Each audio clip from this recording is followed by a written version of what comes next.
We're well watered, but not overly watered at this point. If it would shut off for a couple of weeks, it won't hurt my feelings, just so as long as it turns back on about the second or third week of July. Hi, everybody. Welcome back to the Comstock channel. I'm Marlon Bowling with you. So glad you could join us here as we get you updated on things all ag related. It doesn't matter if it's in the markets or what have you. We love talking with you about issues that are in the ag realm. And we thank you for joining us each and every day and helping our audience grow. Make sure you like this video, subscribe to the video by clicking on that bell icon down below, and share this video with others as well. Today, I have Erik Oberbroeckling with me, and he is a farmer from Northeastern, if I can say that, Iowa. Erik, last time I spoke with you was last winter, and you were actually in, of all places, Brazil.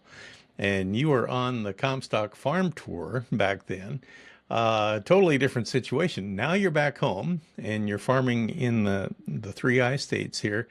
I have to ask you right off the top, if you're farming in Iowa, are you involved in all the flooding, or have you dodged the bullet here so far? Well, Marlon, we've been fortunate enough to dodge most of the bullet from the massive amounts of flooding you hear. We're in the northeast part of Iowa. I know in northwest Iowa, that's kind of the epicenter of the flooding area, Spencer, Emmetsburg, Sheldon area.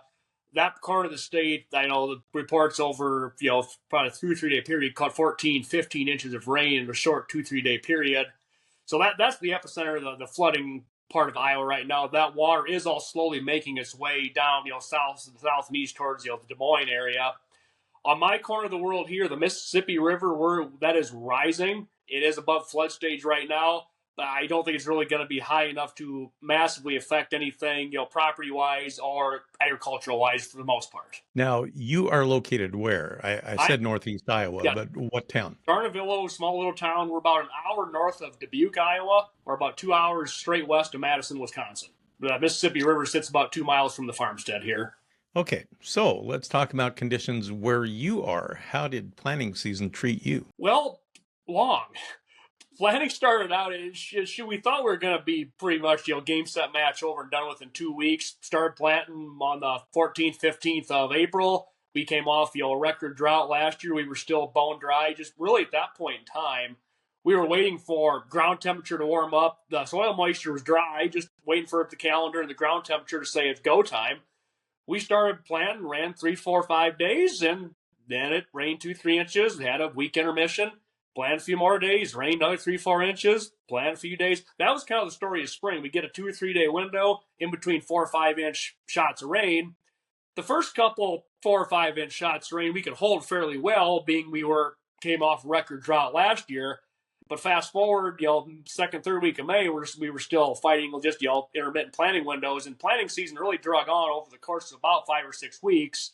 When we really thought going into it, 2 weeks, 10 days, game, set, match, we'd have it wrapped up. So we're thankful for the moisture, but if it could have came in June instead of May, it would have been a heck of a lot better. Did you have to replant anything? We did replant a few soybeans, some of the early planted beans just in between tile lines. I think they just damped off. It rained too much, too fast, and it stayed wet too long. The seed just didn't germinate and rotted in the ground. Only probably 10% of our acres, so not a lot on a percentage basis, but still enough to be a headache. So are you part of the group that likes to try and plant beans before corn nowadays, or are you trying it, or what? We typically run 2 planters here. Typically, one runs soybeans, one plants corn. Typically, they both leave the yard within a day of each other. This year, being the ground was cold, that 10th, 14th April-ish, we did plant a few soybeans early, being they're talking some cold weather after that, and corn typically doesn't respond or doesn't like being planted in cold, wet feet. So we did turn both planters loose on soybeans early. The ones that we got in early that made the trip and didn't have to replant, they look stellar, but not sure if we'll do that again in the future or just how it happened to work out this year. If I understand correctly, you actually sent some combines to the plains to help with wheat harvest, right? We sent operators to the plains to help with the hard red winter wheat harvest. We've got some friends down there in the north central Oklahoma region. Wheat harvest for them, it's just a busy time of year between trying to run combines, get double crop beans planted, spraying, etc. We're a little bit slower up here. We're caught up, planting's done. All we're doing is trying to spray crops. So we usually send 1 or 2 operators down there to help help with wheat harvest. it's a nice symbiotic relationship. It allows our team to go, view a different operation, get a different point of view, different perspective. Bring a few ideas back to our operation, and likewise, we can usually, share a few tidbits or helpful hints with their operation to better their operation as well. So did you get any reports on how the crop was doing there while your guys were there? Yeah, I actually had the privilege to run down there for about 5 days this year. I actually sent myself down in addition to one of our other team members. Wheat down there in that north central part of Oklahoma, they will call it better than expected. This is a well-run operation, highly managed wheat. They throw all the groceries at the wheat crop, both to make it be what it is. A lot of, upper 60s to mid 70 bushel winter wheat yields down there in that part of the state. A few fields had some hail damage, mid 40s, but still very respectable considering all. Okay, well, let's talk about the situation there with your farm back home in Iowa there. Locally there, how is the demand? I've been hearing some stories that basis has been going kind of crazy depending on where you are. For example, like out in cattle country in southwest Kansas, corn basis is extremely strong, like $1.50 over Chicago. Has it changed much where you are this year? Our basis has stayed pretty consistent. As I mentioned earlier, I'm 2 miles from the Mississippi. I've got a grain terminal 2 miles from my house. The export market right now absolutely stinks. Usually you see trucks rolling by my house all summer long going to the river market. That's non-existent this year. There's more fertilizer coming out of there than there is grain going in right now. On the internal side, the ethanol market, our bids are usually right now 15 to probably 20, 25 cents over. Typically, summertime, June, July, a normal year, I'd say we're 10 under, 15 under. So we've got better than normal basis given where we are on the calendar this year. Do you have any ethanol plants or milling plants anywhere nearby or not? Our market is primarily ethanol and not a whole lot of milling. There's some feed milling, but nothing by and large. We've got within all the ethanol is west of me, 30 miles to 60, 70 miles. Usually, like I said, 15 to about 25 over. You might see the occasional push to 30 over.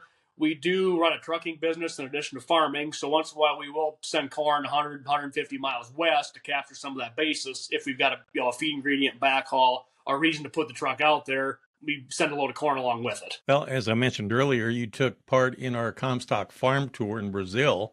That was early this year. Now that you're back from that, did that make you look at things a little differently in your own operation now? I will say it definitely brings perspective. Did I run back home and change anything immediately? I can't say that I probably did. But it really brings perspective on, we're up here in the upper Midwest. We've got our act together, so we think.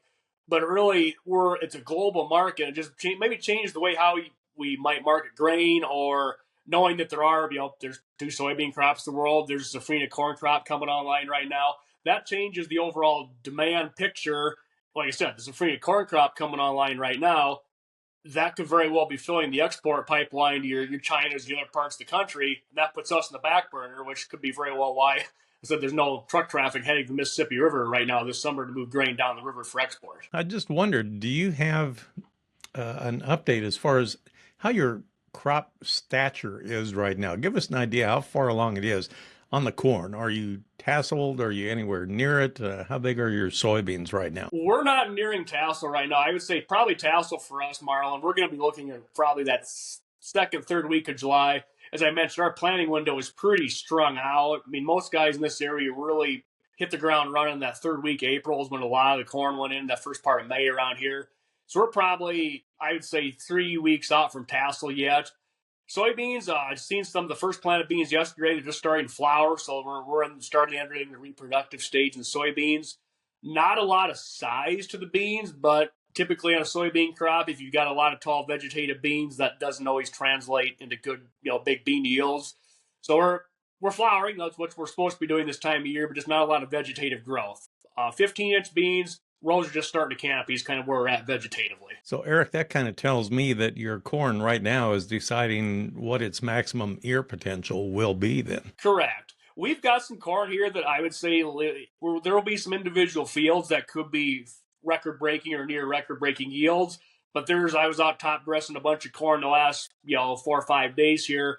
There's a lot of fields, got some problem areas. The top end here, I would say, is definitely off. Granted, it's a lot about how we finish, not necessarily where we're at now. But typically, I would say corn has its most yield potential the day it comes out of the bag, and everything Mother Nature does from there on out hinders full yield potential. And we've got some hickeys to deal with in the corn crop this year. It's by far and away not going to be perfect in Northeast Iowa. Does that concern you that maybe there was enough moisture early on that the corn root system really didn't go down this year? I would agree that is, yeah, we've got that going on here. The corn never had to wait more than 5-6 days to get rain ever since it left the bag and went in the ground. It's always got well watered, and probably there's some of the acres I was rolling over yesterday. You can tell there's some damage from just sitting in wet soil too long, short.